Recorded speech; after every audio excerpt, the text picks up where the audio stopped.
We're around 6 weeks in now, and each day in Malaysia brings us something new as we uncover the layers of this vibrant city, Kuala Lumpur. Tired of the cold and rain and craving an adventure, we took a leap of faith, moving halfway across the world to chase our dreams and the sunshine.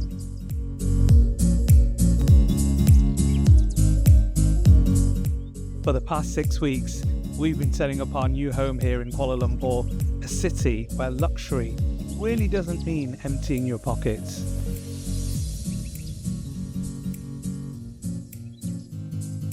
With the countdown on for our baby's arrival, our days are filled with more than just nesting. We're getting to know the place that'll soon be a big part of our family story. From hospital visits to antenatal classes, we're making sure we're ready for this incredible journey of parenthood.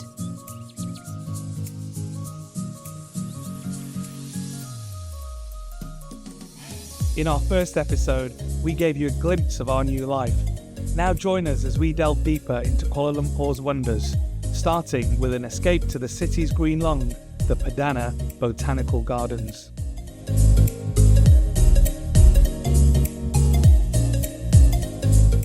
And then on to Petaling Jaya, also known as KL's Chinatown, finishing off at Jalan Alor's KL's famous food street, where we tried some of the local delicacies, including a mouth-watering Wagyu steak skewer.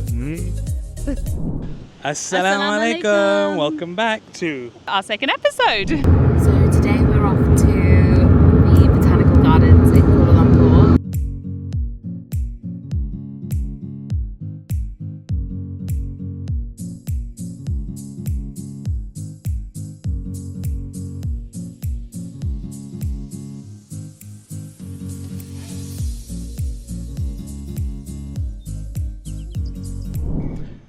Perdana Botanical Gardens, formerly known as Perdana Lake Gardens. In the heart of the city, this park was created. It's 226 acres big. Right here in the heart of KL city centre. This Botanical Gardens was founded in 1888.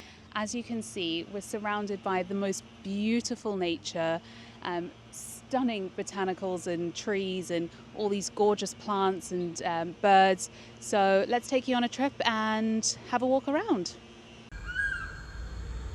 As we step into the embrace of the Perdana Botanical Gardens, we're walking through history. These grounds have been a sanctuary since the colonial era, a testament to Kuala Lumpur's transformation.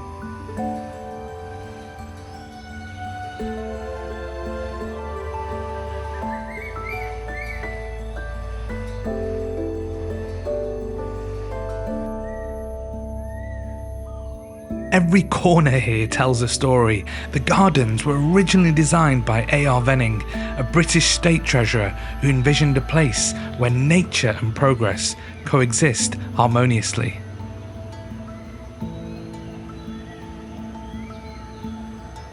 Spanning over 226 acres, this urban oasis is divided into themed gardens, each with its own charm. There's even a deer park where you can spot these gentle creatures roaming freely.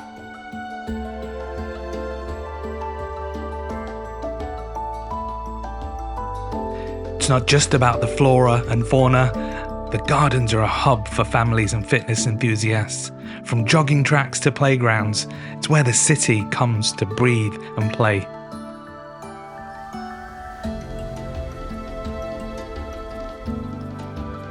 And let's not overlook the Orchid Garden, home to 800 species of orchids, or the Hibiscus Garden, celebrating the national flower of Malaysia, the Bunga Raya, in a riot of colours. Among these natural wonders is the Sunken Garden, a hidden gem that feels like a secret escape within the city, its circular layout creating a tranquil spot for reflection and relaxation. The Perdana Botanical Gardens, with its lush landscapes and serene ambience, offer a living narrative of Kuala Lumpur's past, present and future. A place where every visit reveals something new. So my husband likes to think that he's quite funny when he's recording these videos because he wants to seem like the next Sir David Attenborough, something as such. But instead he just makes fun of me. We're just coming into the deer park. As you can see, I'm absolutely sweating, drenched. It's very humid today. It's definitely very humid. It's so nice being in this nature within the city, but yeah, definitely I think any of these pockets of jungle are definitely very, very humid. So bring something to cool you down, some water. Yeah, definitely some water.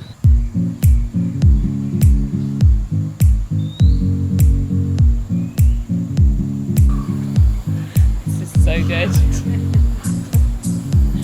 Love AC. It's not an AC, it's a fan, but I'll take it.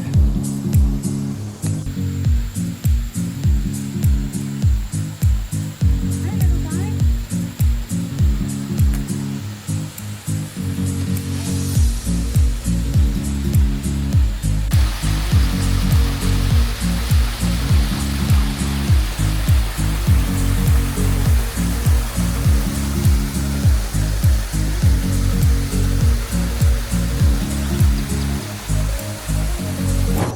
I think this park is great if you want to come for a nice walk or a run, or even with the family. We've seen so many people having picnics, taking photos, so I'd probably advise coming out a bit earlier because it is quite humid. I mean, it's around 11 now, so perhaps 8 a.m. would be a bit cooler. Yeah. Or later in the afternoon would also be a nice alternative, but Yeah. it's such a beautiful place to come and clear your head and just get into nature. Honestly, we don't do this enough, and subhanAllah, like, we're blessed to be in a beautiful country with so much greenery. And Oops, that's something on me. saying something really nice, but No, it's true. subhanAllah, yeah, we're in a country with so much beautiful nature and greenery, and all of these gorgeous animals and plants and trees, and we should really take more advantage and revel in Allah's creations. I mean,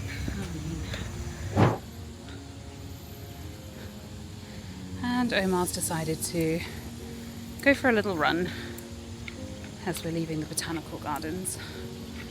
MashaAllah. we met this lovely uncle in the shop in the park.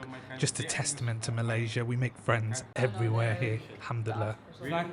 Nice to meet you. Nice, same here. Mr. Yeah, Omar. The two Omars. Yeah. Rasulullah said, and as to be Islam, either Omar. Oh, Omar mashallah. Khattab or his uncle. Right? And also a Man United fan.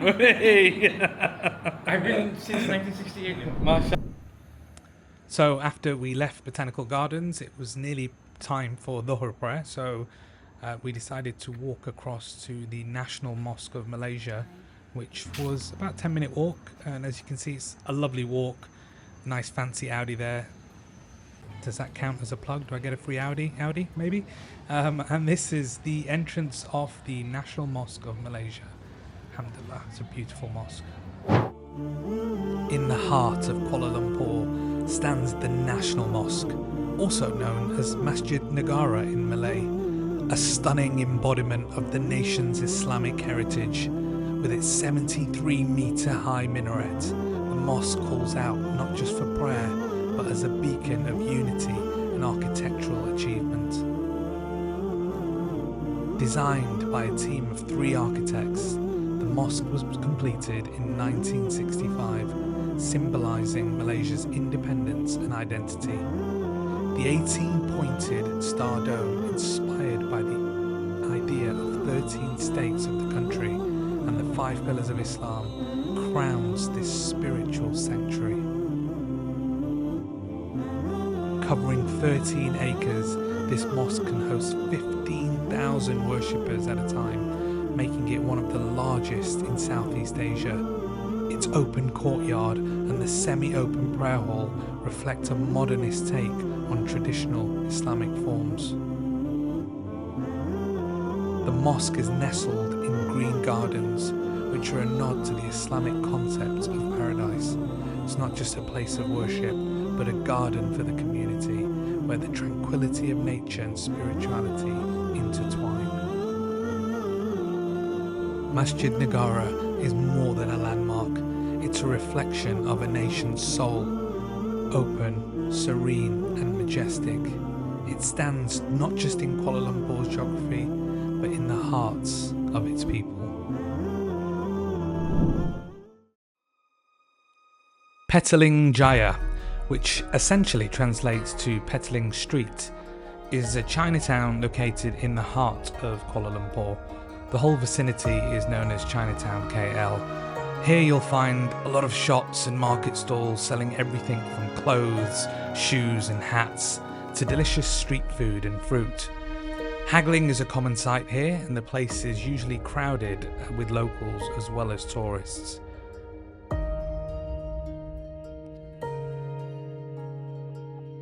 As we step through these gates of Petaling Jaya, we find ourselves in a place where tradition meets today, a lively marketplace that never seems to sleep.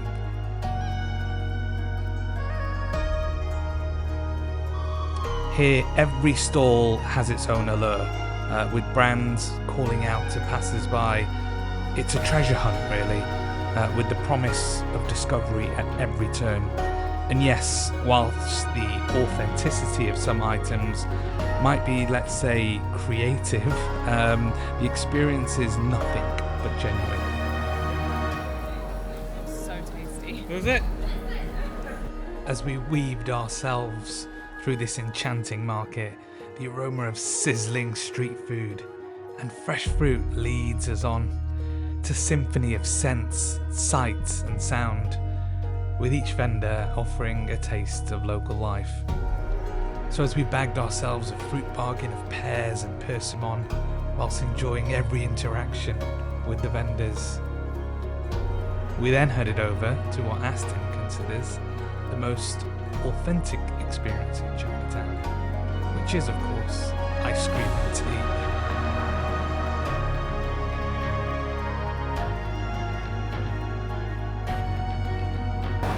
Love, Yeah. do you want to share a creamy mango boba? I love a drink where you can poke a straw in it like that. Amazing. So we have a creamy mango boba tea, I think it is.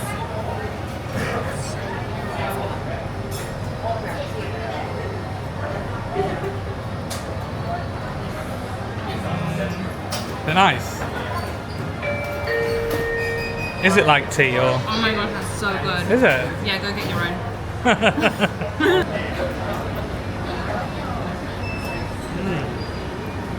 How good is that? That is literally like my new obsession now. A lot of fresh mango, it's really I love nice, it. sweet. So creamy. And the boba is so nice. It's really chewy. Look at that. So they put ice cream in there, and then you've got like your mango smoothie hit. I don't know what like the base of the mango is. Is that ice cream then? Yeah, it's ice cream. And then you've got the boba bit. As the sun sets over Chinatown, we bid farewell to the charm of Petaling Jaya and headed over to another famous street known for its culinary adventures. If you like walking, we'd highly recommend it, as it only takes around 25 minutes and the walkways are safe and well lit. It's also a great way to take in more of the city's sights and sounds. There's something so unique about the sounds of Southeast Asia, the hustle and bustle and the buzzing sounds of all the bikes. It brings back so much nostalgia for me, so many fond memories of Southeast Asia.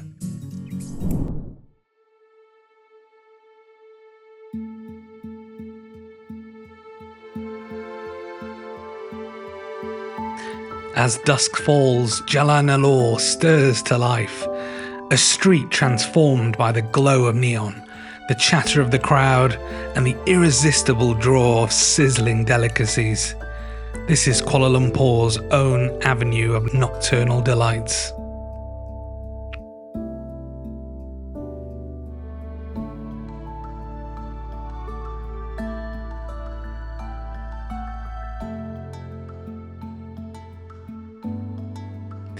Our quest for flavours begins with the succulence of Wagyu beef, skewered and grilled to perfection right before our eyes, a testament to the international palate that Jalan Alor caters to.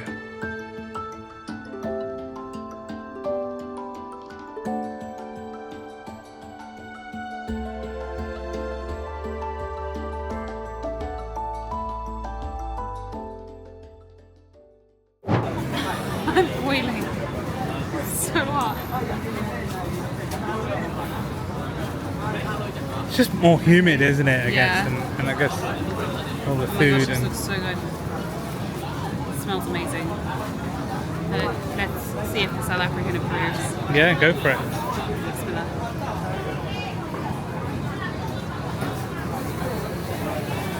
How is it? That literally melts in your mouth. It's so flavoursome. That meat is really soft, really like, it's just so good. And the salt and pepper is amazing. I mean, there's a lot of fat on it, isn't there? That's what gives it so much flavour. Like there. Can you take that little piece of fat off mine at the top? just roll that off. Just. Yeah. My husband, the adventurous eater. I'm trying. It's so good. It's healthy fat as well. It is really good.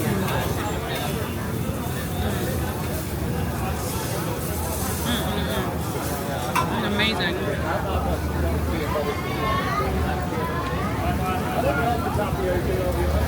That's the first time I've ever eaten anything so fatty, I think. I must admit, I do miss my steak because we don't have a lot of steak. You have a lot of fatty steak. No. Not really in South Africa. So, yeah, you can see, like, it has like a piece of... Oh, it's not gonna... It's trying to focus on me, but yeah, it's got like meat and then fat and then meat.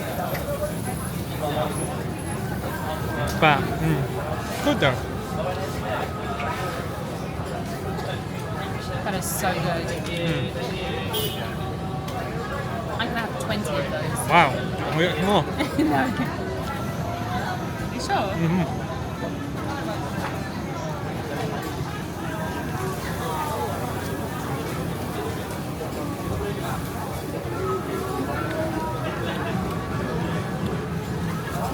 I think the baby approves as well. That was so good. I'm just not used to the texture of fat in my mouth. Yeah, but it's not fat like bristle, like you know fat. It's like it's soft. But it's still jelly. So tender. And I think It's that's the not texture. But it was so thin, so it wasn't like a big chunk of fat in your mouth. But it was very nice, right? I 100% approve. Now we're gonna Mashallah. on to the next one.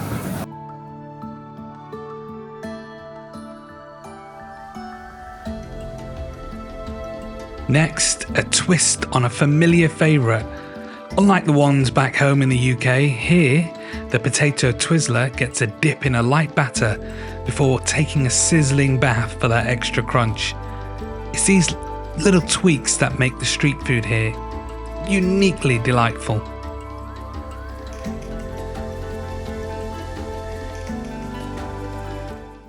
Well, that's going to be piping hot. That is so big. Yeah, How do you even massive. eat this? It is really hot though. Smell it.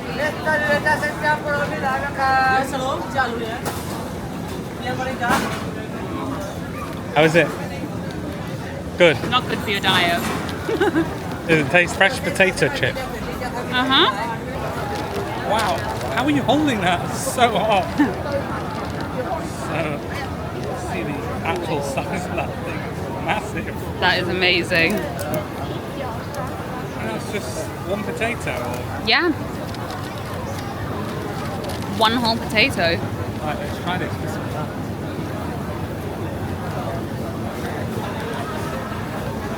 Get your chops around it. Come on. How good is that? It doesn't taste like chips? No. Like I thought it would. It kind of tastes like, yeah, because it's battered. So it's battered potato, and then you. It's a bit in between like a roast potato and like a potato chip. But it's so good and fresh. It's almost a little bit, sort of touch of sweetness to it. I'm not sure what that is. I think that might be the batter.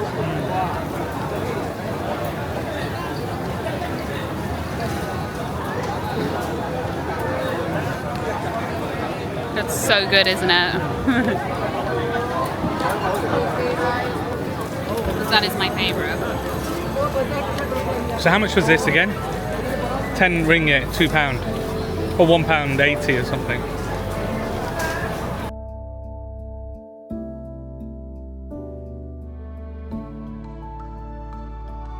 And for the finale, a barbecue chicken baked bun, where the smoky flavours of the meat find harmony with the soft, pillowy confines of a freshly baked bread.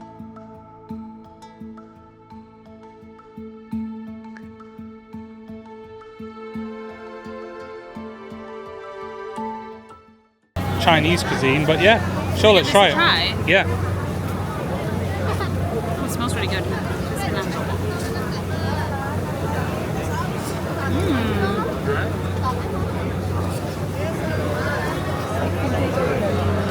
Is it good? So good. I've eaten most of the filling now, but it's like this really nice, subtle barbecue chicken. Okay, let's try it.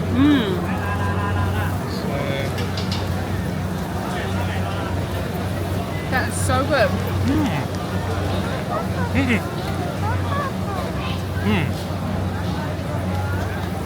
That is good. The pastry's a bit sweet. And then the egg wash on top. Nice.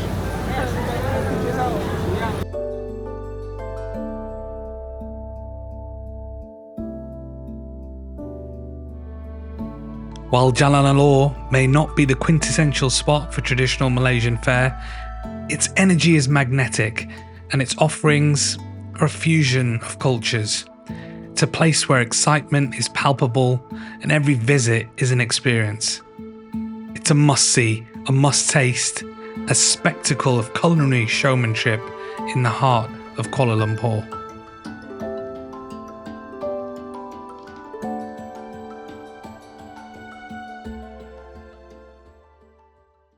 And we're always here for your thoughts. Want us to explore something specific? A local market tour? The best street food spots? Drop your ideas in the comments. Having always been a fan of Southeast Asia for over 2 decades now, I can't wait to share why I love this region so much. And with the little one set to arrive very soon, we'll also be taking you through the experience of choosing a hospital and doctor and having a baby abroad, which is super exciting and new territory for us. It's all about the journey to success, right? Family, faith, fitness, and just life in general. We're not saying we've got it all figured out, but we're here, we're taking steps every day to get a little bit better. So come along with us for the ride, join in on our stories, and let's grow together.